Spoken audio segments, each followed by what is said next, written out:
Mid day meal রান্নার ঘর দীর্ঘদিন বেহাল অবস্থায় থাকায় রান্নাঘর করার দাবি নিয়ে প্রশাসনের দ্বারস্থ হওয়ার পরে বদলি করা হলো বড়াবাজার ব্লকের অন্তর্গত হারামডি প্রাথমিক বিদ্যালয়ের 2 শিক্ষকের। বিদ্যালয়ের সহ শিক্ষক সুশান্ত পাত্র বৃহস্পতিবার বিকেলে সাংবাদিকদের মুখোমুখি হয়ে সে কথা জানালেন। তিনি বলেন, বিডিও অফিস ও জেলা বিদ্যালয় সংসদের অফিসে তাদেরকে ডেকে নানান রকম ভাবে ধমক দেওয়া হয় এবং হেনস্থা করা হয়, ভয় দেখানো হয় চাবি কেড়ে নেওয়ার। অন্যদিকে প্রিয় শিক্ষক মশাই বদলি হয়ে যাওয়ার পর অন্য শিক্ষক স্কুলের দায়িত্ব নিল। 2 দিন ধরে অনুপস্থিত সমস্ত পড়ুয়া। গ্রামবাসীদের দাবি, তাদের প্রিয় শিক্ষকরা এই বিদ্যালয়ে ফিরে না এলে কোনো ছাত্রছাত্রী স্কুলে যাবে না।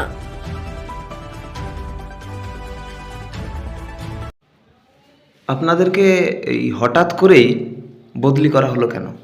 ওই যে আমরা শিশুদের মিড ডে মিল চালু করার জন্য প্রশাসনের বিরুদ্ধে মুখ খুলেছিলাম, তার জন্য এসডিও সাহেব এসেছিলেন, এসে উনি সব কিছু ব্যবস্থা করে গেলেন। কিন্তু তারপরেও আমাদেরকে বিডিও অফিসে ডেকে নানাভাবে থ্রেট করা হয় এবং বলা হয় তোমাদের চাকরি চলে যাবে, এমন জয়েন্ট বিডিও বলে দেখে নেবো। তারপর আর 22 তারিখে চেয়ারম্যান ডেকে নিয়ে চেয়ারম্যান অফিসে আমাদেরকে নানাভাবে হেনস্থা করা হয় এবং আমাদের কাছ থেকে লিখিত হেডমাস্টারের কাছে লিখিত হলে যে আমি ট্রান্সফার হবো জোর করে লেখানো হয়। নানা রকমভাবে আমাদেরকে ধমকানি শাসানি দেওয়া হয়।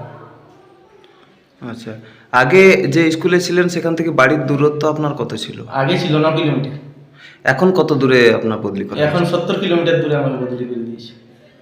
তাহলে কি এই যে শিশুদের মিড ডে মিল বন্ধ ছিল 3 মাস ধরে, সেটা চালু করার জন্যই আপনারা সংবাদ মাধ্যমের সামনে মুখ খুলেছিলেন বলেই কি এই বদলাটা নেওয়া হলো আপনাদের কাছে? হ্যাঁ, 1 বছর আগে আমরা জানালো, তারা 1 বছর ধরে কোনো ব্যবস্থা নেয় না এবং তারপরে আমরা জানালে আমাদের কাছে এসআই সাহেবের স্বীকৃতি কিছু নেই, বিডিও সাহেবও নেই এবং আমাদের কাগজ বিডিও সাহেব রিফিউজ করেন। কিন্তু আমরা যখন বিডিও সাহেবের কাগজ নিয়ে তখন ওনারা বলেন না আপনারা এটা ভুল করেছেন, এই করেছেন, মানে ওনাদেরটা লিগেল, আমাদেরটা লিগেল।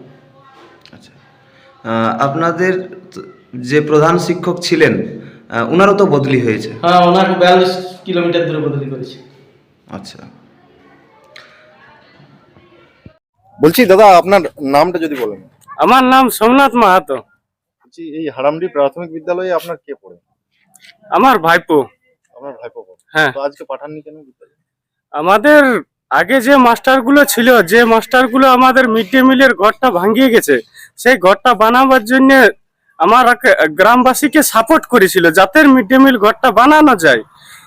সেই পরিপ্রেক্ষিতে ওনারা ঘর না বানার আগে মাস্টাররাকে ট্রান্সফার করে দিয়েছে। সেই কারণে আমরা যতক্ষণ পর্যন্ত না ওই মাস্টাররা আবার পুনরায় ফিরে আসে ততক্ষণ আমরা স্কুলে মানে বাচ্চারাকে পাঠাবো না। তাহলে মিড ডে মিলের জন্য 2 শিক্ষক সোচ্চার হয়েছিল বলেই কি তাদেরকে বদলি করে? হ্যাঁ হ্যাঁ, একদম ওই কারণেই বদলি করানো হয়েছে।